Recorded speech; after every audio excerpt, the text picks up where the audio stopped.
What if everything you see isn't real in the way you think it is?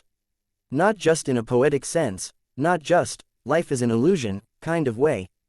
But literally, what if the ground beneath your feet, the air you're breathing, the phone in your hand, your own body? What if all of it is part of something constructed? Something running somewhere else? Take a second, look around you. The colors, the shapes, the sounds, everything feels stable, continuous, solid. You trust it, you've always trusted it, but have you ever stopped and asked, why does reality feel real? Because here's the unsettling truth. Everything you experience is processed inside your brain. Light hits your eyes, gets converted into electrical signals, and your brain builds an image. Sound waves enter your ears, and your brain turns them into voices, music, meaning. Even your sense of touch is just signals interpreted as pressure, temperature, texture. You never directly experience the real world. You experience a version of it, reconstructed inside your mind. Now think about that carefully. If your brain can already simulate reality for you, how would you know if the source of that reality was also simulated? Imagine you're inside a dream. While you're dreaming, everything feels completely real. You don't question the logic, the physics, or the sudden changes. Only when you wake up, do you realize it wasn't real. So here's the question that should bother you a little. What if you haven't woken up yet? What if this, right now, is the dream? Or more precisely, what if this is something like a simulation? Think about the video games we play today. A few decades ago, games were just simple pixels bouncing on a screen. Now, entire worlds, open landscapes, dynamic weather, characters that react, adapt, even feel alive. And this is just the beginning. Technology is advancing at a speed that's almost hard to comprehend. Virtual reality is becoming more immersive. Artificial intelligence is becoming more intelligent. We are slowly learning how to create worlds that feel real. So ask yourself this: if we are already heading in that direction, what could a civilization, thousands or millions of years more advanced, create? A world like ours wouldn't be impressive to them. It would be trivial. And if creating such a world is possible, then it raises a deeply uncomfortable possibility. What if someone already did? What if this universe is not the original version of reality, but a copy, a simulation running on some unimaginable system? And if that's true, then everything changes, because suddenly, the laws of physics might not be fundamental truths. They might be rules written into the system. The speed of light, a limit, like a maximum processing speed. The smallest unit of space, a pixel. The randomness of quantum physics. Maybe not randomness at all, but something deeper, something hidden. And you, your thoughts, your memories, your sense of self. Could they also be part of the simulation? Or are you something more? Something, observing it from within? Now here's the most fascinating part. This idea isn't just science fiction anymore. It's being seriously discussed by physicists, philosophers, and computer scientists. Not because it sounds cool, but because, strangely enough, it doesn't break the rules of what we understand about reality. In fact, in some ways, it might actually explain them. So today, we're not just asking a wild question for fun. We're exploring one of the deepest possibilities about existence itself. A question that challenges everything you think you know. Is our universe real? Let's slow down for a moment. Before we jump into simulations, computers, or cosmic theories, we need to ask something even more basic. What do we actually mean when we say something is real? Look at your surroundings right now. Walls, objects, light, shadows. Everything seems solid, stable, dependable. You trust that if you reach out your hand, you'll touch something real. But here's where physics quietly starts to disturb that confidence. Take something as simple as a cup of tea. It looks solid, it feels solid, but when we zoom in far enough, far beyond what your eyes can see, we find atoms. And those atoms are not solid at all. They're mostly empty space, a tiny nucleus at the center, and electrons moving around it like ghosts in probability clouds. So if everything is mostly empty space, why does anything feel solid? Why doesn't your hand pass straight through the table? The answer is invisible forces. Electromagnetic repulsion between atoms. In simple terms, your atoms and the table's atoms are pushing away from each other so strongly that they refuse to overlap. So what you call solid is actually just a very strong resistance between invisible fields. Now pause for a second. Because this is already strange. The world you experience is firm and physical, is not actually solid in the way you imagine. It's more like a carefully balanced interaction of invisible forces. And yet, it feels completely real. So where does that feeling come from? The answer brings us to something even deeper. Your brain. Everything you have ever experienced, every color, every sound, every texture, is not directly experienced from the outside world. It is constructed. Light enters your eyes as waves. Your brain translates those waves into colors. But red is not out there in the universe. It is something your brain creates. Sound is not inside objects. It is air vibrations interpreted as meaning. Even your sense of time passing is a constructed experience. So in a very real sense, you are not living inside the universe. You are living inside a model of the universe. A simulation built by your brain. Now think carefully. If your brain is already capable of building a complete internal simulation of reality, then how confident can you be about the original source of that information? How would you know if that reality is also constructed? This is where things begin to feel uncomfortable. Because everything you trust as real is actually an interpretation, a story your mind is constantly telling you. And as long as that story is consistent, you call it reality. But consistency does not guarantee truth. It only guarantees stability. And stability can exist, even inside a simulation. Now let's take a step further. Imagine a world you already understand very well. Video games. When you play a game today, you enter a world that feels alive. Cities, landscapes, characters, weather systems, physics engines.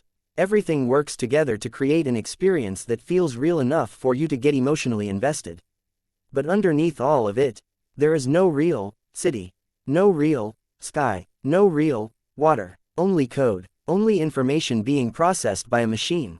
Now here's where imagination becomes uncomfortable. Because what is a video game, really? It is a system that takes information, processes it, and produces a reality for the player. But here's the key insight. The characters inside that game, if they were conscious, would experience their world as completely real. They would not see code. They would not see pixels. They would see a universe. Now scale that idea upward. Not just a game, but a simulation so advanced, so detailed, that it includes consciousness itself. Beings who think, reflect, and wonder about their own existence. Beings like us. At this point, the question is no longer science fiction. It becomes a question about capability. If a civilization becomes advanced enough in computing power, could it simulate an entire universe, not just visuals, but physics, chemistry, biology, and eventually, mind, a complete reality running on information processing? Now imagine such a civilization exists. Not just one simulation, but thousands, millions, maybe even billions, each one containing conscious beings who believe their world is the only reality. Now here comes the disturbing logic. If simulated universes are possible, and if advanced civilizations tend to create them, then statistically, there could be far more simulated realities than original ones. Which leads to a strange conclusion. The probability that we are inside one of those simulations might actually be higher than the probability that we are in the base reality. This idea is not proven. It is not confirmed, but it is logically possible. And that alone is enough to make scientists and philosophers take it seriously. Because it forces us to confront something unusual. Maybe reality is not unique. Maybe reality is reproducible. Maybe existence itself is computable. But even with all these ideas, we still face a hard limit. We do not yet know how to test it. We do not yet know how to prove it. We can only observe the rules of the universe we are inside, and try to understand whether those rules are fundamental or programmed. Now we go deeper, much deeper, because if the universe were a simulation, you would expect reality to behave smoothly when you're not looking, and differently when you are. And strangely enough, quantum physics seems to hint at exactly that kind of behavior. Let's talk about one of the most famous experiments in all of science. The double-slit experiment. Imagine you have a wall with two tiny openings in it. You fire something extremely small at it, like electrons. Now, in a normal world, you would expect something simple. Each electron should go through either the left slit or the right slit. Like a tiny bullet passing through a door. But that's not what happens. Instead, when no one is measuring it, the electrons behave like waves. Not particles, waves. They spread out, pass through both slits at the same time, and interfere with themselves, creating a pattern that looks like ripples in water. It's as if each electron explores multiple paths at once, not choosing, until something forces it to choose. Now here's where it becomes even stranger. The moment you try to observe which slit the electron goes through, the wave pattern disappears. It suddenly behaves like a normal particle again. One slit, one path, one outcome. It is as if reality itself changes its behavior the moment it is being watched. Now pause. Think carefully. What does observing mean? It doesn't necessarily mean a human looking. It means interaction, measurement, information being extracted from the system. And before that interaction happens, the system does not behave like a single defined outcome. It behaves like a range of possibilities, a cloud of probabilities, and only when information is forced out of it, does reality collapse into a single result. Now this is where imagination and physics start to collide, because this sounds strangely similar to how computation works. In many systems, nothing is finalized until it is needed. A video game does not render every object in full detail at all times. It only renders what the player is currently interacting with. Everything else exists in a lower detail state, or is not fully calculated yet. So the question naturally arises, is quantum behavior telling us something about the structure of reality itself? Is the universe fundamentally made of probabilities that only become real when observed? Or is observation simply revealing something deeper, something we do not yet understand? We do not have a final answer, but what we do have is a universe that behaves in a way that is deeply counterintuitive. A universe where certainty does not exist until measurement. A universe where the act of looking seems to matter. And whether that is physics, or something beyond physics, is still one of the greatest mysteries we have. Now let's step back from experiments, and think logically. Not about what we see in the lab, but about what could be possible in principle. There is a powerful idea proposed by philosopher Nick Bostrom. It is not a claim that we are in a simulation. It is a probability argument. And it goes like this. First, if civilizations survive long enough without destroying themselves, they may reach extremely advanced technological levels. Levels where computing power is beyond anything we can imagine today. At that point, they might be able to simulate entire universes. Not just planets, not just ecosystems, but full realities, including conscious beings inside them. Beings that think, feel, and believe they are real. Now here is the second step. If such civilizations exist, and if they choose to run simulations, they would not run just one. They could run thousands, millions, billions, because once you can create universes, there is no obvious reason to stop at one. Now here is the key point. If the number of simulated conscious beings becomes much larger than the number of original biological beings, then statistically, most minds like ours would exist inside simulations, not in the original universe. So the question becomes, if it is possible to create conscious simulations, and if advanced civilizations tend to do it, then it becomes more likely that we are inside one of those simulations than not. This is not proof. It is not evidence. It is a logical probability framework. But it forces us to confront something deeply uncomfortable. Because it breaks the assumption that our reality is unique.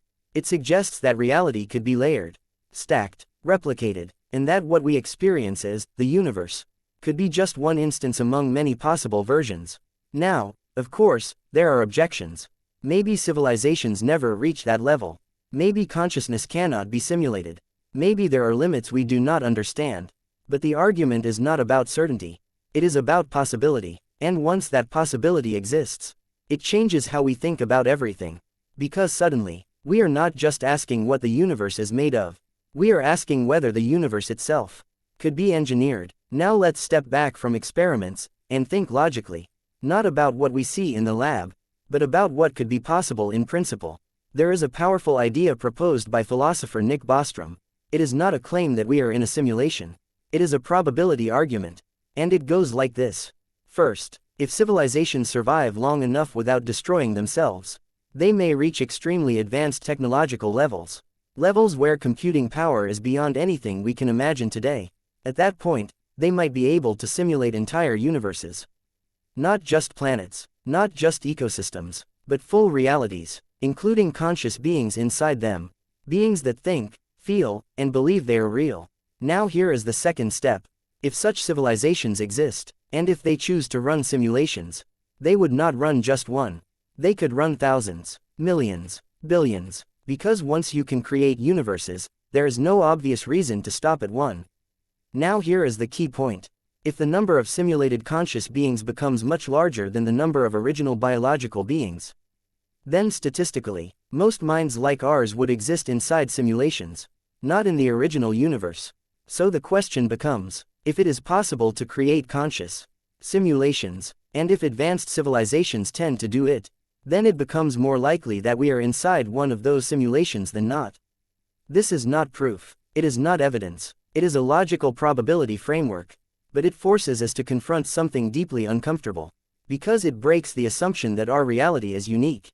It suggests that reality could be layered, stacked, replicated, and that what we experience as the universe could be just one instance among many possible versions.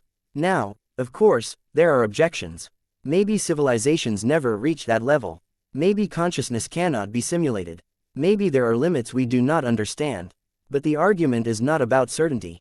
It is about possibility. And once that possibility exists, it changes how we think about everything.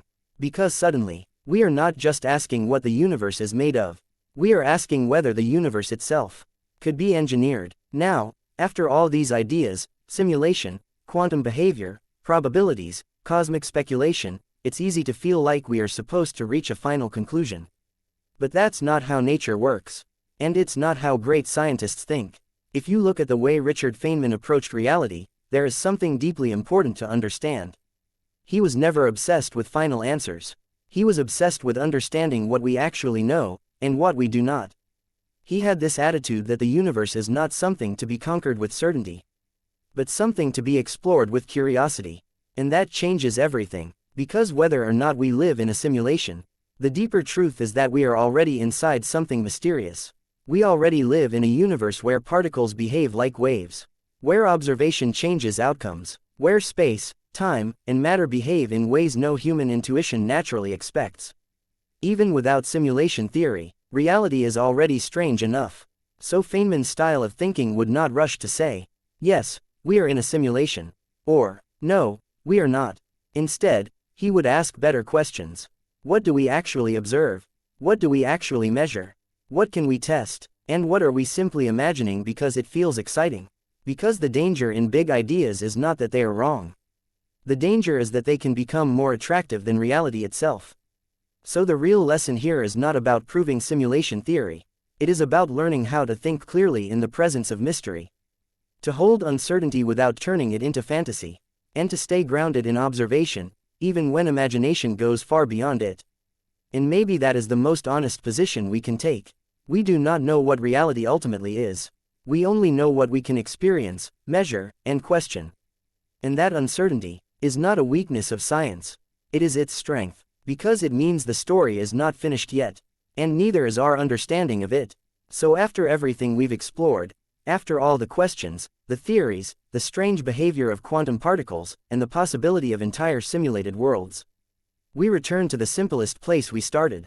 You, right here, right now. Look at your surroundings again. The light in the room, the sound in the background, the feeling of being present in this moment. It all feels continuous, stable, real, and whether this universe is a simulation or not, that experience doesn't change. Because something important survives every theory we've discussed. Your ability to observe, to think, to question. Now let's say, for a moment, that this really is a simulation. What would that actually change? Would the sky stop being beautiful? Would emotions stop feeling real? Would curiosity suddenly lose its meaning?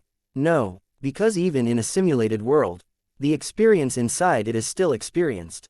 Pain is still felt, joy is still felt, love, fear, wonder, all of it would still exist exactly as it does now. And if anything, it would make existence even more interesting. Because it means reality is not just something we live in. It is something we participate in. Something we interpret. Something we try to understand from the inside. Now consider the opposite possibility. That this is not a simulation. That this universe is fundamental. That space, time, and matter are as real as anything can ever be. Does that make the mystery disappear?